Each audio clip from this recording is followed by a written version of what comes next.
Welcome back everybody to episode 10 of the I Am No Expert series. We are at the Nurburgring Grand Prix circuit in Germany. For those of you just joining us, this is chronicling the first season in career mode of F1 2011. As you can see, I'm racing with Force India. And now that we're past the halfway point of the season, I will be giving you guys some updates on the standings. But first we got to take a look at some minor problems in practice over the weekend. And had a very wet weekend, although most of my problems came in the first lap of the sessions. You can see I've got an off there. Then Maldonado pulls out right in front of me for no reason whatsoever. And a late break here, slide off the track and into the gravel, and I was getting really grumpy about this circuit. But as you can see, my qualifying went a lot better. I was able to manage 7th, and Felipe Massa with his first pole position of the year.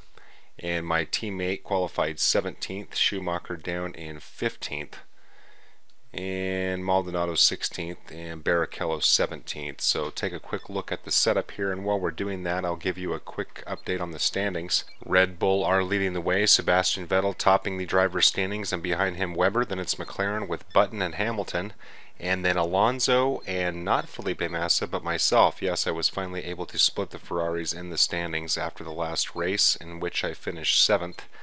And the team had expected me to finish 5th, so a bit of a disappointment, especially coming off a podium finish in Valencia, my first of my career. And you can see I've got 91% of my options left, and because I am starting in the top 10th, I'll be starting there. And I actually did a lot of practicing for this race. I don't typically practice a whole lot before I record these, but Nürburgring is a track for some reason I just did not know really well. Haven't really committed it to memory for some reason, so I practiced quite a bit before I recorded this. And if you want to see just how much of a disaster that was, if you thought that practice was a problem, this video, it was just full of heartbreak, so you can find that in the description below. So here we have the race start, following Alonso in P7, coming down to one of the most difficult turn 1s on the entire calendar. Very easy to get tangled. I've learned my lesson not to go on the inside there, stay to the outside, and you can see exactly why. AI very slow coming up that hill. Let's see if I can get around Alonso. And yes, just able to pull in front of him without causing any damage, and now chasing Massa in 2nd position. So really critical that you can get a good jump on the field in turn 1, typically on every track. At least that's been my experience. And I've had so many problems leading up to this race that I really expected that no matter how good I'd started, just did not have a lot of faith that things would end well. This corner gave me fits absolutely all weekend. Still have a hard time braking on time, but I'm able to keep Massa in my sights. I should be able to hit this full speed, but you have to turn just at the right time, and I was having a hard time doing that, but that's okay. Still pretty quick through there, and up into turn 6. And AI is typically pretty slow through here. You can see that I have actually closed down on Massa, but along this straight in particular, any of the straights, the Ferrari definitely has the pace over me. So let's see if we can get by him at the braking point. Going to be close. And yes, able to pull in front of him and no contact made, so pretty bold pass there. But again, because of all my frustrations racing here all weekend, I'm just kind of in a bad mood and want everybody out of my way. And this is somewhat significant. This is the first time that I've led a Grand Prix all year long legitimately, meaning without the help of pit stops, and you can see that Massa was going to taking a look on the outside, but I'm able to stay in front of him there. And as I just mentioned, the Ferrari's pretty fast down the straights. So to my own surprise, skipping ahead here to lap 5, coming in for a pit stop, I've been hounded by the Ferraris the entire race. You can see that Massa and Alonso were behind me. I'm sure that one of them is coming into pit. Let's have a look and see who it is. And you can hear the cars whizzing by. That would be Alonso coming into pit. So Massa has gone by, so hopefully my team can get me in and out of here, beat Alonso, and I can beat Massa around on the next lap. Pretty slow stop there, but I did beat the Ferrari, so now we're going to have to wait and see if I'll be able to beat Massa. Now going out on the cold tires, following Maldonado, following in P8. And now, like I said before, I had a really hard time with this circuit, and so I'm still very concerned that I'll be able to keep it on the rails. I was holding up a group of about 8 cars or so prior to my pit stop, so my pace is questionable. Although, again, I have been able to stay ahead of the Ferraris. They seem to be extra fast when I'm coming up the hill to the last chicane before the end of the lap. And you can see right through there, also still very slow and holding up Alonso now. He's looking for a way by. And my favorite corner, a little conservative there, start to go a little bit wide, and Alonso thought about it on the inside, but able to stay ahead of him. And so now we'll get up and around this turn 6, and you can see he is just itching to get by, and AI is very slow through there, so able to build a little bit of a gap, but money says that coming along here is when we're going to have some real problems.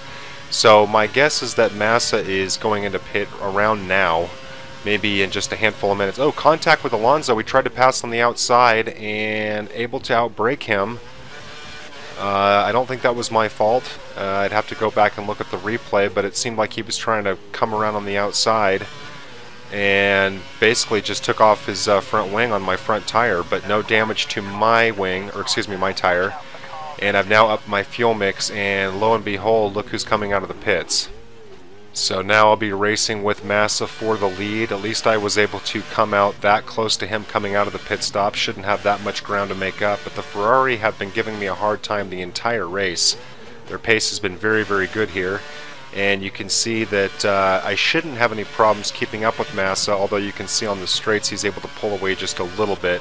So I'm going to just hope that I can keep it on the rails around here so that I can potentially pass him at the break point at the last chicane just before the end of the lap, where the AI seems to be especially slow. And you can hear my engineer now saying, nope, go ahead and get around him. Start to go wide, but able to keep Massa in my sights and Alonso right behind me. It's going to be a three-way dance coming up to the end of the lap. Oh, slight contact with Massa almost pushes me off the track.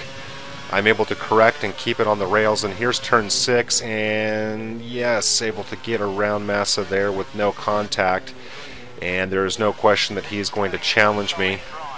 You can hear the engineer giving me kudos for my running position, and you can see right now, like I said, the Ferrari's just all over me here.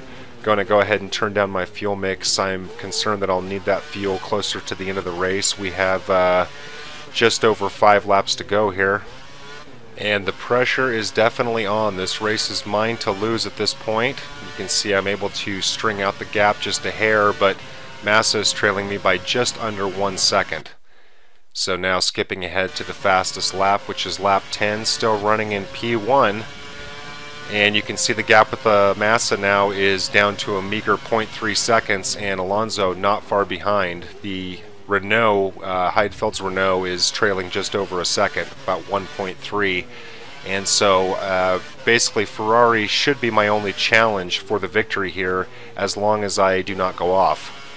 So I wanted to apologize to my subscribers. I've been a little slow to get these posted. I'm actually just past Hungary as well, and I am going to be working on getting these online. I've been really busy with Forza Porsche gameplay videos, and also just put together a pretty lengthy beta impression video for F1 Online the game, but I believe that it's under a non-disclosure agreement, so unfortunately I cannot make that public until it goes to open beta, but as soon as I do, you'll be able to find that on my channel as well. That's the new web browser based be the boss of an F1 team management / racer game that Codemasters is testing right now. It's got some pretty interesting components to it, and I'd actually like to see some of the elements from it incorporated into this series, namely the management of the team, where you can basically be responsible for research and development and improving your headquarters and hiring and firing and so forth. So pretty interesting. I need to spend more time with it, but hopefully that'll go to open source, or excuse me, open beta soon, and I'll be able to get you some information and some gameplay on that. And it's a little late to comment, but you might have saw going up the hill that was one of the first times that I've had a really good lead on the Ferrari, and that must be because of just how quick my lap was. You can see that was probably the best that I've managed the lines for the entire race. And so here we are, heading into the final lap. The pressure is definitely on. I got sweat on the wheel. You can see that I've upped my fuel mix for the last sprint to the finish line, and you can see I start to go a little wide there. The last thing I want to do is give up this place to Massa, or Alonso for that matter. I really want this victory, And my tires, I don't have my menu up right now, but my tires are worn off pretty good, little slippery, and so I'm going to be a little conservative going around these corners. And you can see I start to go wide and able to correct, and Massa makes contact and spun out. Massa basically was making a move on the inside, and I cut back inside, not overly aggressively, and he was not able to brake in time, and Massa is a goner, so his race is officially ruined, and I certainly didn't mean to do that, but you can find that in the replay. And now it's just Alonso, but that definitely bought me time to basically secure the victory, and I've made it through my worst of the corners. And so the last thing that I'm going to have to be concerned with is just making sure that I hit this chicane right at the very end, and I should be able to get my first win. Pretty exciting. Do feel bad for Massa. Like I said, I didn't mean to do that. I don't exactly know what happened. Basically, I started to go a little wide, and he started to make a move.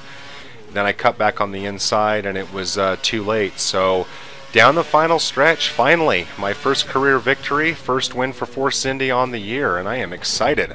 And it may not have come across in the condensed version, but that was a very intense race. I was being pressured by Ferrari all afternoon. You can watch the race in its entirety. There's a link listed in the description there. And let's take a look how the results came in. And you can see Massa was able to finish 8th after that last second spin, so he had enough of a gap to at least pull out a points finish. You can see Schumacher there finishing 14th, my teammate able to move up one position, and Button all the way down to 17th. A little bit of 2012 creeping into 2011, I suppose. And it looks like we only had one DNF, and that was Buemi in the Toro Rosso. So, and because this is my first victory, why not? Going to go ahead and throw in the celebratory cinematic here. And I really worked for this victory. Like I said, this was one of the few races that I had to practice over and over. And again, if you want to watch one of my worst outcomes, feel free to check out my video of my practice run through this circuit. But very happy, very surprised that I was able to pull it out here, given the problems that I've been having. So I guess that's all part of the learning process. And now the question becomes, is the pace of the car as improved as the result would indicate, or was this just a matter of being lucky? We're going to have to wait and find out and see how things go in Hungary. And traditionally I've raced pretty well at Hungary, but again, because I'm doing the manual gears and cockpit view, it's kind of a mystery at this point. But hopefully things will pan out as they have in the past, which has been reasonably well. So hopefully you will be there to find out with me. And until then, I want to thank you guys for watching, and I'll see you then.